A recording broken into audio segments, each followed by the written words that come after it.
Kelihatan Syida sedang fokus mengulang kaji pelajarannya.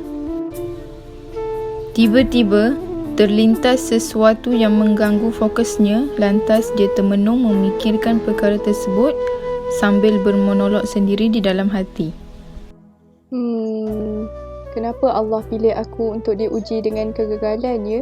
Macam mana aku boleh gagal dalam peperiksaan percubaan, sedangkan aku dah usaha sehabis baik? Peperiksaan sebenar lagi seminggu je. Aku takutlah nak lalui semua tu. Aku takut gagal sekali lagi. Bantu aku ya Allah, pandanglah usahaku ini dan berikanlah yang terbaik buatku.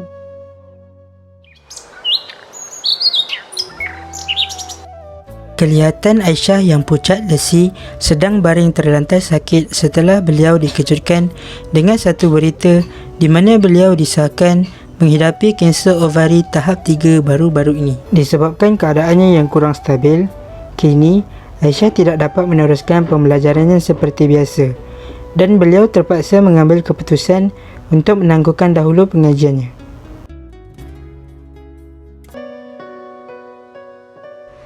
Berdasarkan situasi yang telah dilakukan sebentar tadi, dapat disimpulkan di sini bahawa ujian merupakan sunnatullah yang berlaku kepada umat manusia. Kenyataan hidup di dunia ini penuh dengan ujian, musibah dan pelbagai cabaran yang bertujuan untuk memperlihatkan manakah golongan yang bersyukur dan golongan yang kufur, serta manakah golongan orang-orang yang sabar dan golongan yang berputus asa terhadap ujian yang datang. Allah menguji hamba-Nya dalam dua keadaan, iaitu sama ada dalam bentuk musibah ataupun dalam bentuk nikmat. Ujian boleh datang dalam pelbagai bentuk, sama ada dalam bentuk perintah dan larangan, perkara yang halal dan yang haram, kesihatan dan kesakitan, kemewahan dan kemiskinan atau hidayah dan kesesatan. Antara contoh lain musibah yang Allah timpakan ke atas hamba-hamba-Nya, iaitu kelaparan dan kebuluran, kehilangan harta benda, kematian orang yang disayangi dan kekurangan hasil tanaman. Seperti mana firman Allah dalam surah Al-Anbiya ayat 35 yang bermaksud, dan kami akan menguji kamu dengan keburukan dan kebaikan sebagai cubaan, dan hanya kepada kamilah kamu akan dikembalikan.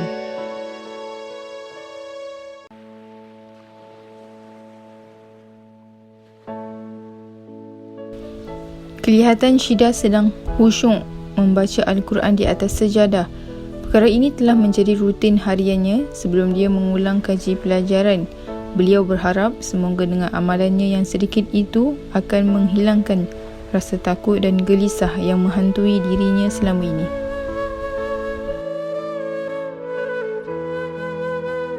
Kelihatan Aisyah sedang duduk di atas sejadah sambil muhasabah diri seusai mengerjakan beberapa solat sunat. Lantas dia berdoa dengan doa yang diajarkan oleh Rasulullah SAW ketika seseorang itu berhadapan dengan sesuatu ujian. A'udzubillahi minasyaitonirrajim. Bismillahirrahmanirrahim.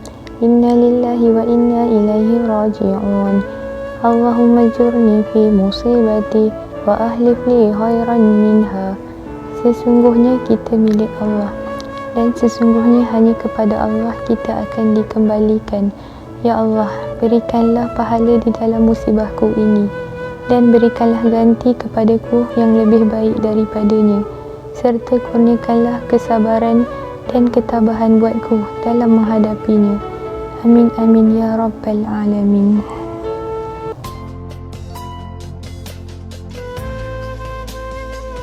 Berdasarkan situasi yang telah dilakonkan sebentar tadi, dapat disimpulkan di sini bahawa Allah Subhanahu Taala menguji hamba-Nya adalah bertujuan untuk menguji tahap keimanan mereka. Maka bagi sesiapa yang bersabar akan memperolehi pahala daripadanya. Sikap orang beriman ketika berhadapan dengan sesuatu musibah, mereka tidak akan sesekali mengeluh apatah lagi berputus asa. Jadi saya nak kongsikan antara tips lain yang boleh seseorang itu amalkan ketika berhadapan dengan sesuatu ujian atau musibah. Yang pertama adalah kita perlu yakin dengan sepenuh hati bahawa musibah yang kita hadapi itu merupakan satu ketentuan yang telah Allah tetapkan di dalam kehidupan kita. Seterusnya, kita mestilah bersangka baik dengan Allah bahawa setiap sesuatu ujian yang datang pasti akan ada hikmah di sebaliknya. Dan yang terakhir adalah Kita hendaklah tabah dan sabar dalam mengharungi sesuatu ujian serta mengharapkan pahala daripada Allah melalui ujian tersebut.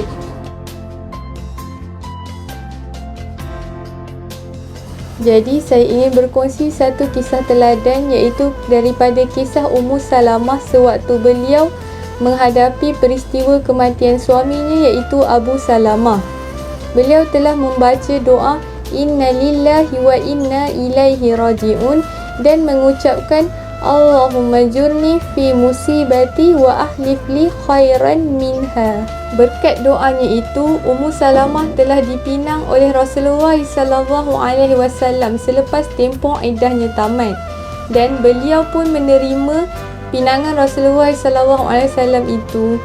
Pengajarannya di sini adalah walau apa pun dan seberat mana pun ujian yang datang kepada kita, kita hendaklah sabar dan redha menghadapi ujian tersebut. Seperti mana firman Allah di dalam surah Al-Baqarah ayat 286 yang bermaksud, Allah tidak akan membebani seseorang itu melainkan apa yang terdaya olehnya.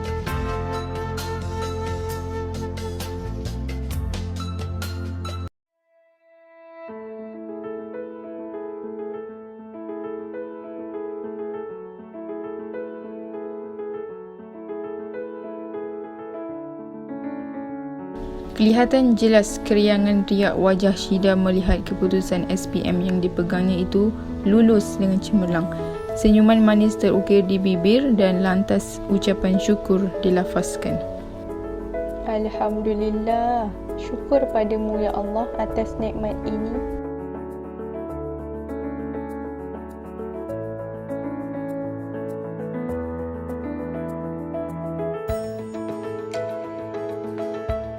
Kelihatan Aisyah sedang bersiap-siap untuk ke kelas sambil menyandang beg dan memegang beberapa buah buku di tangannya.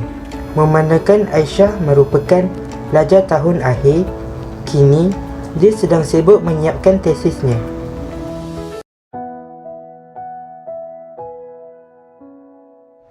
Berdasarkan situasi yang telah dilakonkan sebentar tadi, dapat disimpulkan di sini bahawa setiap sesuatu yang berlaku pasti akan ada hikmah di sebaliknya. Ketahuilah bahawa sesungguhnya manusia sentiasa diuji dengan kesusahan dan kesenangan. Terdapat banyak hikmah di sebalik sesuatu musibah dan ujian yang menimpa manusia. Antaranya adalah untuk menguji tahap keimanan manusia, untuk memperoleh petunjuk daripada Allah, dapat meningkatkan ketakwaan dan mengangkat darjah manusia, menghapuskan dosa dan mendapatkan pahala di atas ujian yang dilalui. Dan yang terakhir adalah mendapat kesejahteraan dan rahmat daripada Allah SWT di sebalik kesabaran melalui ujian-ujiannya. Oleh itu, bersabarlah dan banyakkan berdoa ketika kita sedang diuji, dan yakinlah bahawa Allah akan memberikan ganjaran yang lebih besar di sebalik ujian yang didatangkan kepada hamba-hambanya. Ada sesuatu kata mutiara yang menyebut, pasti akan muncul pelangi selepas turunnya hujan. Dan ingatlah, pasti akan ada kebahagiaan di sebalik kesulitan dan kesedihan yang kita lalui. Itulah manisnya hikmah kehidupan. Seperti mana firman Allah di dalam surah Al-Mulk ayat 2 yang bermaksud, Dialah yang telah mentakdirkan adanya mati dan hidup kamu untuk menguji dan menzahirkan keadaan kamu. Siapakah di antara kamu yang lebih baik amalnya? Dan Ia Maha Kuasa membalas amal kamu, lagi Maha Pengampun bagi orang-orang yang bertaubat. Kelihatan Aisyah sedang duduk termenung di bucur katil sambil bermonolog sendiri di dalam hati, mengucapkan tanda syukur di sebalik ujian dan hikmah yang telah dilaluinya. Alhamdulillah, aku bersyukur sangat kerana masih diberi peluang kedua untuk merasai nikmat sihat. Terima kasih ya Allah kerana menyembuhkan aku dari penyakitku. Moga ujian dan hikmah yang aku lalui ini akan menjadi penguat untuk aku meneruskan kehidupan dan melalui ujian yang bakal mendatang. Kelihatan Syida sedang duduk di atas kerusi, lantas dia mencapai tasbih yang ada di hadapannya itu. Syida sedang memegang tasbih di tangannya, lalu dia berzikir, bertahmid dan bertasbih memuji Yang Esa. Kelihatan Aisyah sedang memasukkan duit ke dalam tabung surau. Perkara itu telah menjadi rutin bulanannya sebagai salah satu tanda syukur terhadap nikmat yang diperolehinya. Semasa dalam perjalanan pulang dari surau, dia terlihat dompet seseorang pemuda yang berjalan di hadapannya itu tiba-tiba terjatuh tanpa pemiliknya sedari. Lantas Aisyah berlari mendapatkan dompet tersebut dan memulangkan kembali kepada pemiliknya. Berdasarkan situasi yang telah dilakonkan sebentar tadi, dapat disimpulkan di sini bahawa apa jua ujian atau nikmat yang datang di dalam kehidupan ini, kita mestilah bersyukur kerana setiap sesuatu yang Allah jadikan itu pasti akan ada hikmah di sebaliknya. Cara bersyukur kepada Allah terbahagi kepada 3 bahagian. Yang pertama adalah syukur dengan hati, iaitu sentiasa bersangka baik terhadap Allah dan yakin bahawa segala nikmat adalah daripadanya. Yang kedua adalah syukur dengan lisan, iaitu sentiasa memuji Allah dengan bertakbir, berzikir, bertasbih dan bertahmid.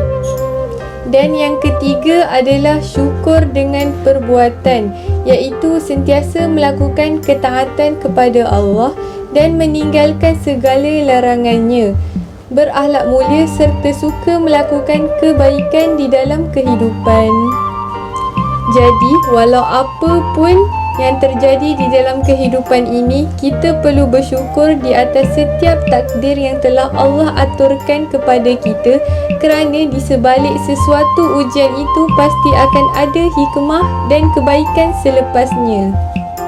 Seperti mana yang disebutkan di dalam hadis riwayat Muslim dari Abu Yahya Suhaib bin Sinan radhiyallahu anhu, ia berkata, Rasulullah sallallahu alaihi wasallam bersabda, yang bermaksud, sungguh menakjubkan urusan seorang mukmin. Sungguh semua urusannya adalah baik, dan yang demikian itu tidak dimiliki oleh sesiapa pun kecuali oleh orang mukmin, iaitu jika ia mendapat kegembiraan, ia bersyukur dan itu suatu kebaikan baginya, dan jika ia mendapat kesusahan, ia bersabar dan itu pun merupakan satu kebaikan baginya.